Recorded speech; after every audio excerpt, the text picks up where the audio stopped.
आप सब लोग? उम्मीद करती हूँ सब लोग ठीक होंगे।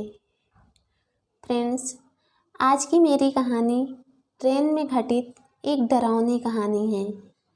ऐसी रात्रि जो बहुत ही भयानक रात थी, जो चीख की गूंज से सहमी हुई है। पेड़ पौधे सब शांत हैं और घना अंधेरा किसी शैतानी रूह के आगमन का संदेश पहुँचा रही है। भयभीत छाया जो रोंगटे खड़े कर दे। यह कहानी रजत नाम की एक लड़के की है। रजत वह लड़का जिसका जीवन मात्र सुंदरता और धन के समीप रहा। रजत को अपनी जिंदगी में दो ही से प्रेम रहा, एक लड़की और दूसरा धन। दोनों को वह बखूबी इस्तेमाल करना जानता था। रजत का वह अनुभव आपके साथ साझा किया जाएगा जिसने उसकी सोच पर काफ़ी प्रभाव डाला। एक सुनसान रात, पूरा शहर जब नींद से अपने रिश्ते को मजबूत कर रहा था, लेकिन घर पर रजत फिलहाल अभी भी जगा हुआ था। मोबाइल के स्क्रीन पर टकटकी लगाए अपने दोहरे चरित्र का प्रदर्शन कर रहा था। एक चरित्र में वह अपनी वह सोच उजागर कर रहा था जिसमें धन हो और उसके इर्द गिर्द लड़कियों का जमावड़ा लगा हो। दूसरी ओर वह डिम्पल से बात कर रहा होता है। डिम्पल उसकी गर्लफ्रेंड का नाम था। यह उसकी 12वीं लड़की फ्रेंड थी। वह हर एक लड़के के साथ 3-4 महीने का ही वक्त बिताता था। डिम्पल बेहद अमीर परिवार से ताल्लुक़ रखती थी। बाकी लड़कियों की हूबहू रजत ने डिम्पल को भी झूठ के पर्दे में ढक के रखा। उसने डिम्पल के समक्ष अपने माता पिता की वह छवि प्रस्तुत करी जो उन्होंने कभी निभाई भी नहीं थी। कहते हैं ना कि किसी की छवि को धूमिल करना बेहद आसान है, बल्कि उनका नाम बनाना बहुत ही कठिन है। उस अंधेरी रात में कुछ अनसुनी घटना का भी संबंध जुड़ा था, जिसकी शुरुआत रजत से ही होती है। आधी रात एकदम शांत होती है। सभी जीव जंतु रात्रि के उसमें सब सो चुके होते हैं। रात के इस शांति में सिर्फ घड़ी की टिक टिक ही सुनाई देती है, जो उस रात 12:45 का समय दिखा रही थी। रजत अभी भी फिलहाल फ़ोन पर व्यस्त है। खिड़की के बाहर चांद की रोशनी आज कुछ धीमी है। ठंड भरी शीतल हवा खिड़की के दरवाजे पर बनी पतली सी जगह से हवा गुजरते हुए रजत को ऐसा महसूस करती है कि कोई उसे छू रही है, अपने कोमल हाथ से उसे अपनी ओर बुला रही है। तभी अचानक रजत के कानों में एक प्रेम से आवाज़ गूंजती हुई आती है। वह आवाज़ कहती है, रजत तुम सिर्फ मेरे हो, मैं तुम्हें खुद से दूर नहीं होने दूंगी। रजत यह सुनकर काफ़ी घबरा गया। उसने डर के मारे अपना फ़ोन बेड पर रखा और खिड़की की तरफ भागा, लेकिन खिड़की से कोई नहीं दिखा। वह जैसे ही खिड़की फिर से बंद कर वापस बेड की तरफ मुड़ा, चांद की रोशनी में एक परछाई से उसका सामना हुआ। उस परछाई का एक हाथ उसके गर्दन को दबोचा और उसे फर्श से कुछ इंच ऊंचाई पर लाकर नीचे फिर से फर्श पर जोरों से पटक कर फर्श की धूल पर लाकर डाल देती है। वह उसी वक्त बेहोश हो जाता है और होश में आने के लिए सुबह तक का समय लगता है। रजत की अपने माता पिता से बिल्कुल भी नहीं बनती थी। वह हर समय किसी न किसी विषय पर अपने माता पिता से विवाद कर लेता था। उसके जीवन में रिश्ते का कोई मूल्य न था। वह अपने माता पिता को मात्र एक एटीएम मशीन समझता, जिनसे वह धन को इस्तेमाल कर सके। अगली सुबह भी यही हुआ। उसने होश में आने के बाद अपने साथ हुई पिछली रात की घटना को याद करने लगा, जिससे उसके माथे पर चिंतित रेखा के साथ पंखा चलने के बावजूद भी पसीने से भीगा हुआ था। रजत उसी अवस्था में घबराकर अपने पापा के पास पहुंचता है।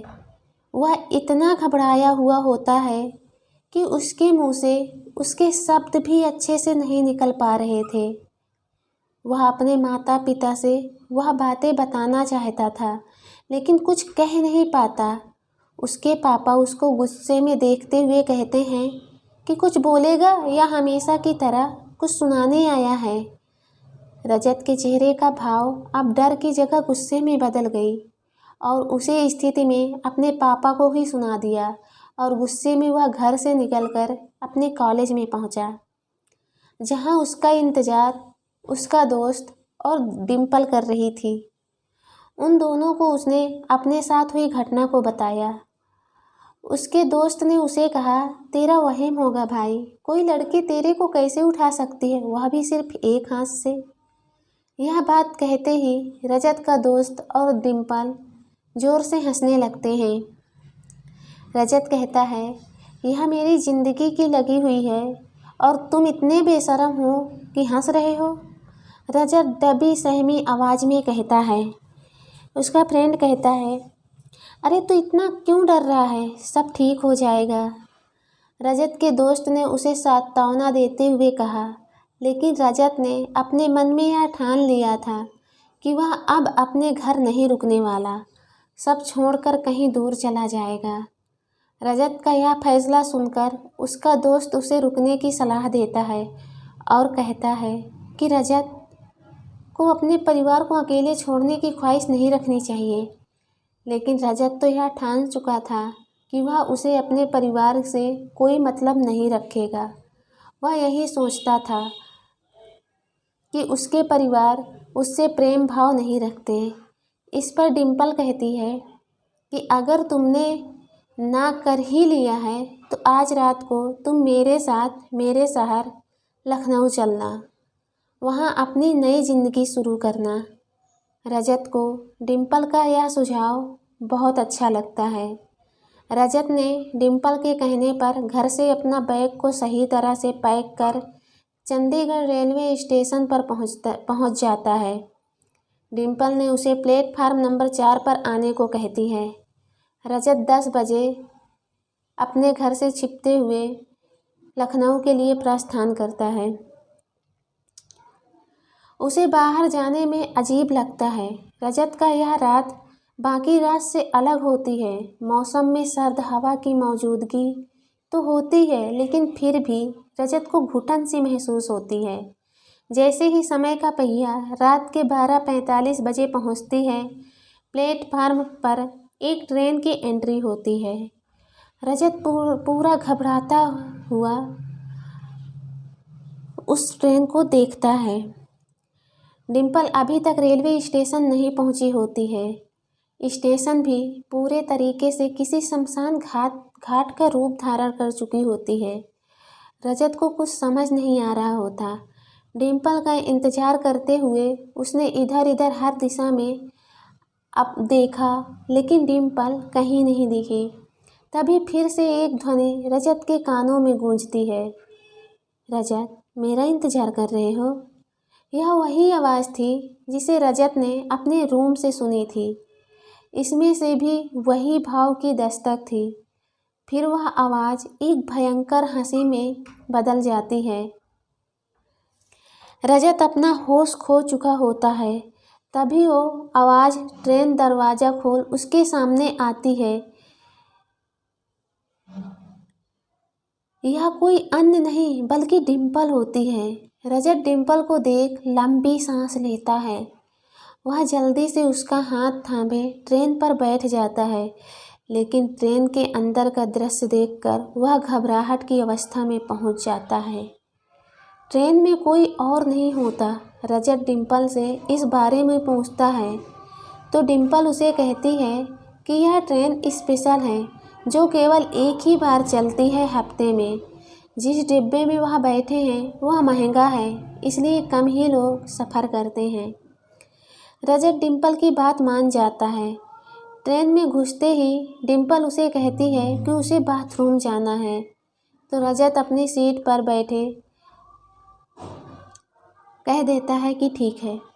रजत जैसे जैसे अपनी सीट पर जा रहा होता है, उसे कुछ जानी पहचानी कई लोगों की बातें सुनाई देती हैं, जिससे वह कभी अवगत होता है।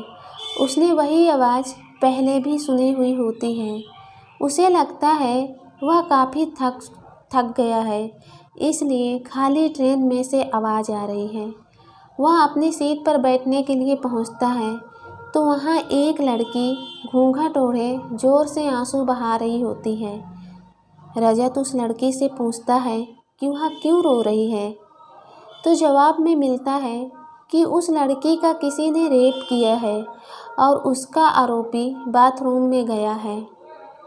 रजत उस लड़की को चेहरा दिखाने के लिए कहता है ताकि मरहम पट्टी लगा सके। जैसे ही लड़की घूंघट ऊपर करती है, उसका चेहरा देख रजत चकित रह जाता है और वह अपना बैग ज्यों का त्यों रख बाथरूम की तरफ भागता है और ज़ोर ज़ोर से डिम्पल को पुकारता है। डिम्पल तो नहीं होती, लेकिन उसका बाथरूम में इंतज़ार कर रही वही लड़की होती है। वह अपना होश बुरी तरह से खो चुका होता है। उस लड़की से जान बचाने के लिए वह ट्रेन से कूद जाता है। इसी में उसकी जान चली जाती है।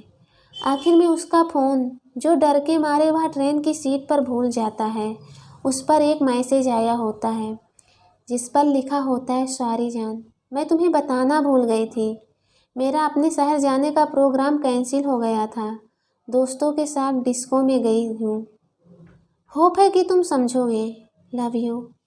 ये मैसेज डिम्पल का होता है और जो वो लड़की होती है जो रजत को रेलवे स्टेशन पे मिलती है, ट्रेन में उसके साथ बैठती है, वह डिम्पल का रूप ली होती है और वह मतलब रजत को मारना चाहती है। और आखिर में हुआ भी क्या, रजत की जान चली जाती है। आज की कहानी यहीं समाप्त होती है। Thank you.